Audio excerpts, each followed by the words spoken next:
The rehearsal dinner was everything Jessica wanted.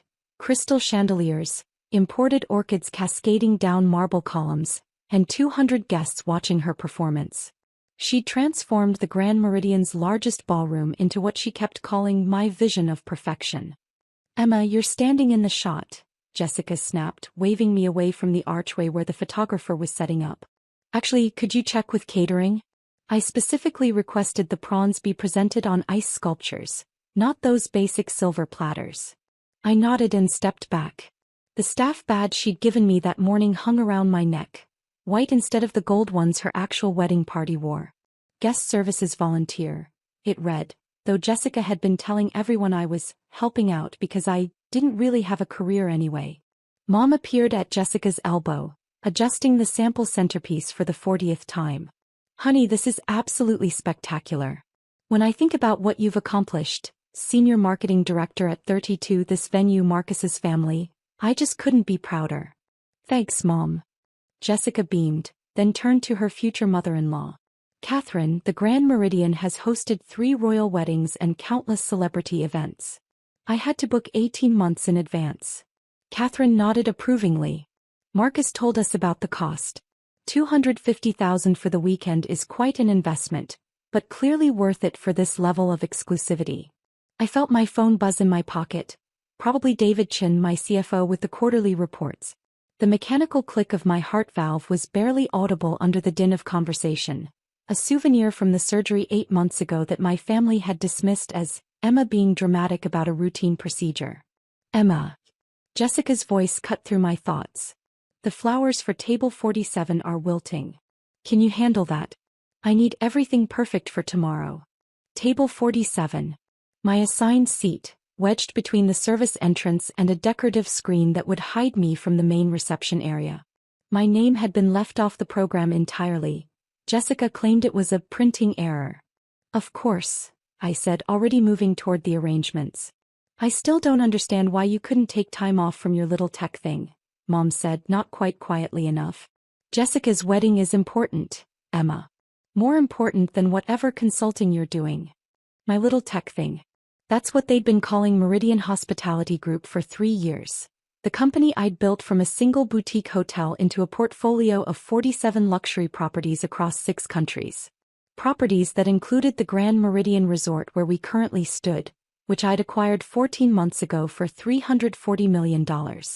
Jessica had booked her wedding 9 months ago, 3 months before my acquisition closed.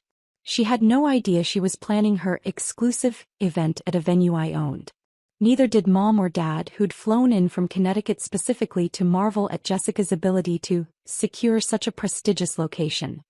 "The rehearsal's going beautifully," Marcus's father Richard said, joining our cluster near the bar. "Jessica, your attention to detail is remarkable.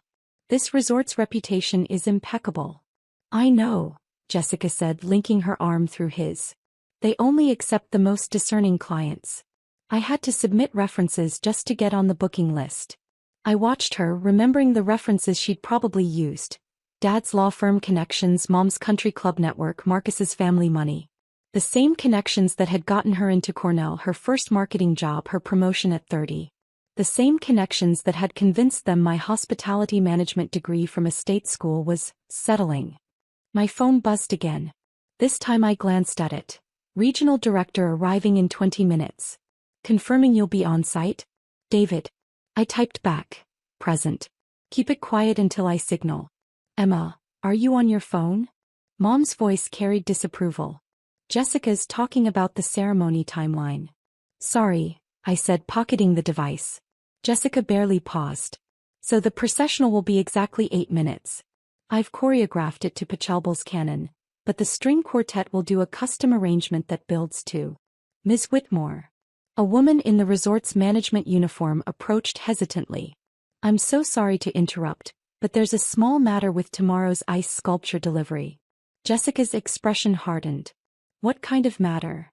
"The supplier is asking about the deposit timing. There seems to be a—" "I paid that deposit 3 months ago," Jessica cut her off. "Is there a problem?" The manager looked uncomfortable. "Perhaps we could discuss this privately?" "No." Jessica's voice rose. "Whatever the issue is, fix it. I'm getting married here tomorrow and everything will be perfect. Do you understand? Of course, Miss Whitmore. I'll handle it immediately. As the manager retreated, Jessica turned to Catherine with a laugh. You have to stay on top of these people constantly. The moment you show any weakness, they try to cut corners. I felt the familiar tightness in my chest. Not my heart this time, but something else. I'd spent 8 months in treatment while building a company. 8 months of chemotherapy for stage 3 non-Hodgkin's lymphoma that I'd kept completely private, scheduling board meetings around infusion appointments, taking calls from hospital beds. The heart valve replacement had come after complications from the treatment, and I'd been back at work 3 weeks post-surgery. My family knew nothing.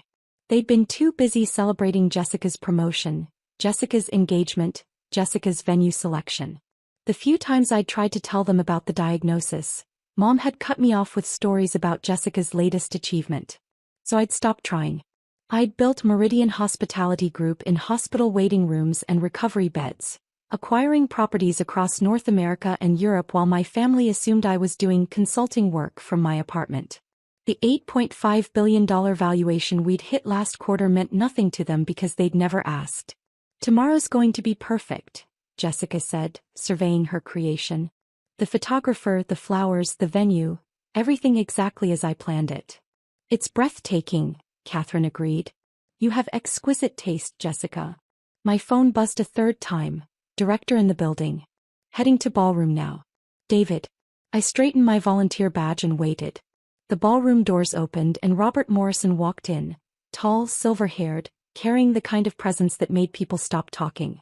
He'd been with Meridian Hospitality Group for 18 months, overseeing our East Coast properties with exceptional results. He was also completely unaware that the owner he'd been emailing all day was currently standing 20 feet away wearing a volunteer badge. Good evening, Robert said, his voice carrying authority. I apologize for the interruption. I'm Robert Morrison, Regional Director for Meridian Hospitality Group.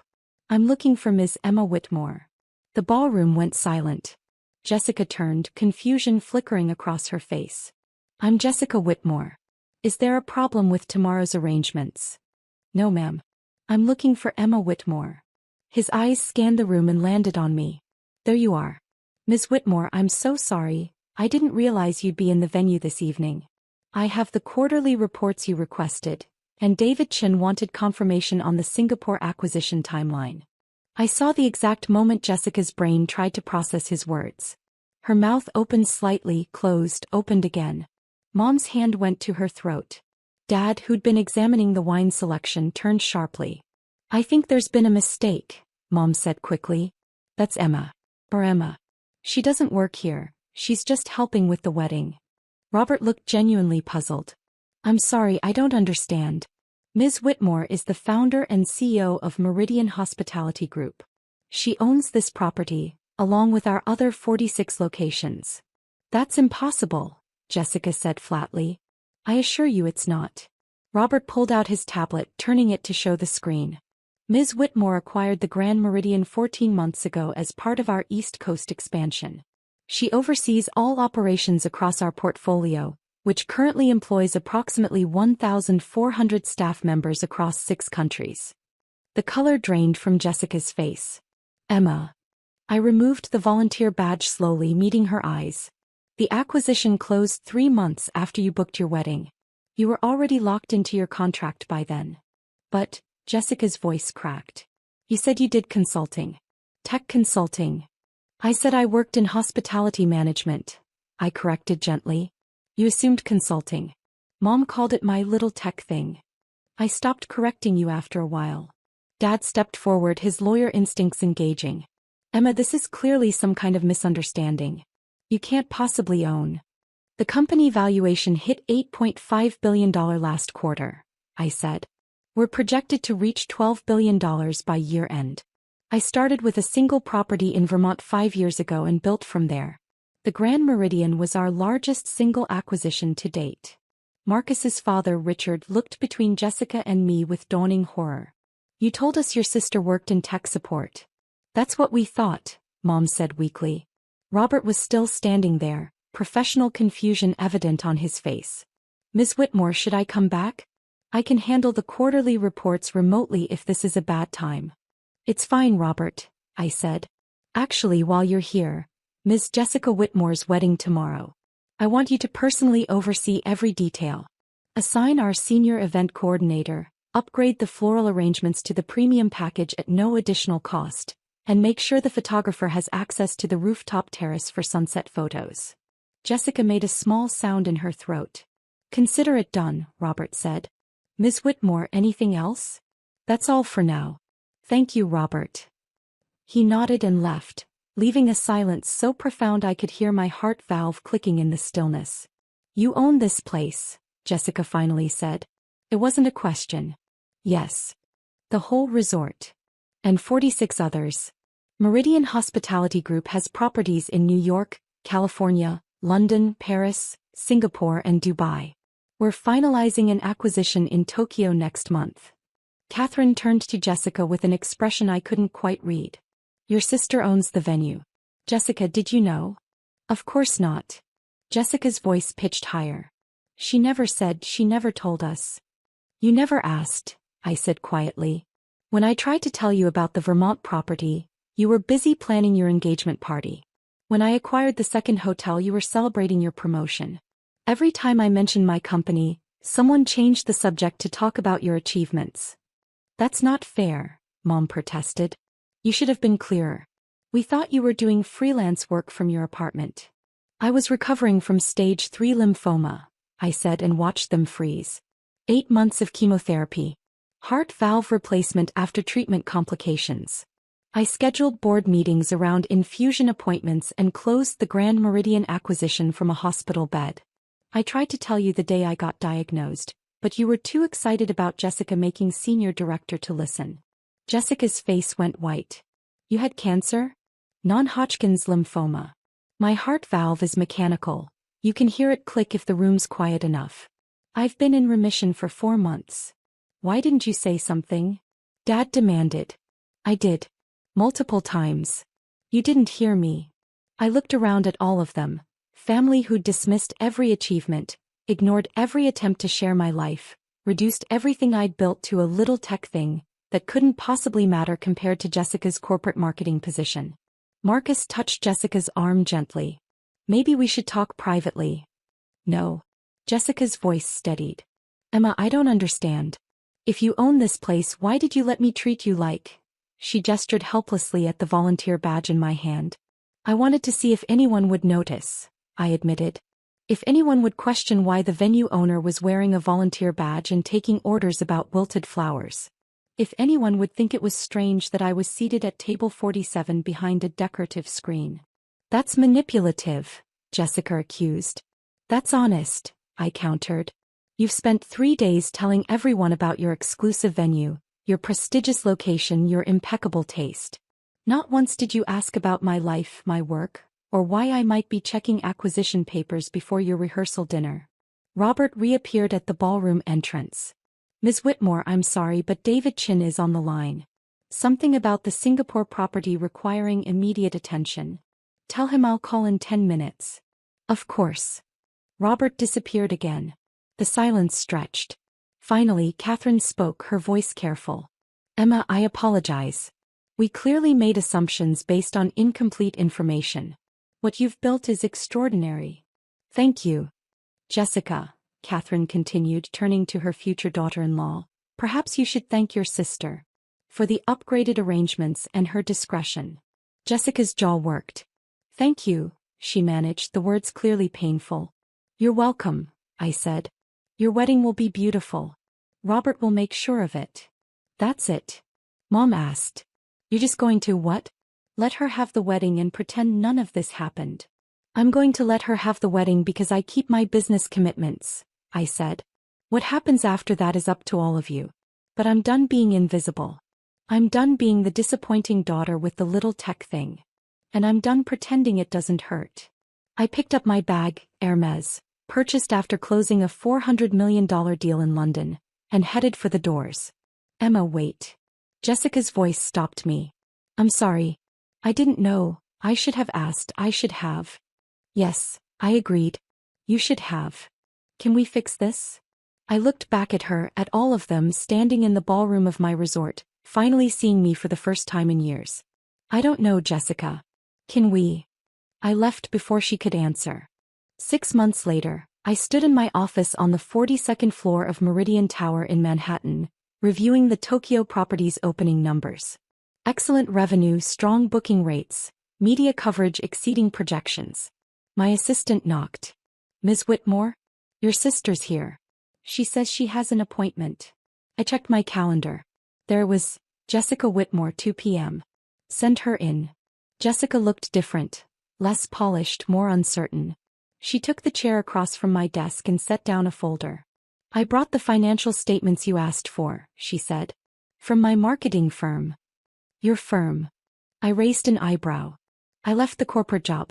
Started my own boutique marketing agency focusing on hospitality brands. We're small, just me and 3 employees, but we're building something. I thought maybe, if you were willing, Meridian might need marketing consultation. I opened the folder, scanning the proposals. They were good. Very good, actually. You didn't have to do this, I said. Yes, I did.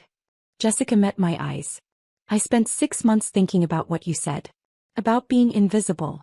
About never asking. I can't undo that, Emma. But I can do better now. And Mom and Dad? Working on it. They ask about you constantly. Dad actually read every article about Meridian he could find. Mom cried for a week after she understood about the cancer. Jessica paused. We all failed you. I'm not asking for forgiveness. I'm asking for a chance to know my sister. I studied her for a long moment, then pulled out my phone and texted my assistant. Schedule weekly dinner with Jessica. Somewhere quiet. We'll start there, I said. Jessica's eyes filled with tears. Thank you. Don't thank me yet, I warned. If your marketing proposals don't meet Meridian standards, I'm rejecting them regardless of whose sister you are. I wouldn't expect anything less. He smiled, genuine, not performative. That's who you are. Maybe it was. Maybe I'd finally stopped being invisible long enough for them to see it.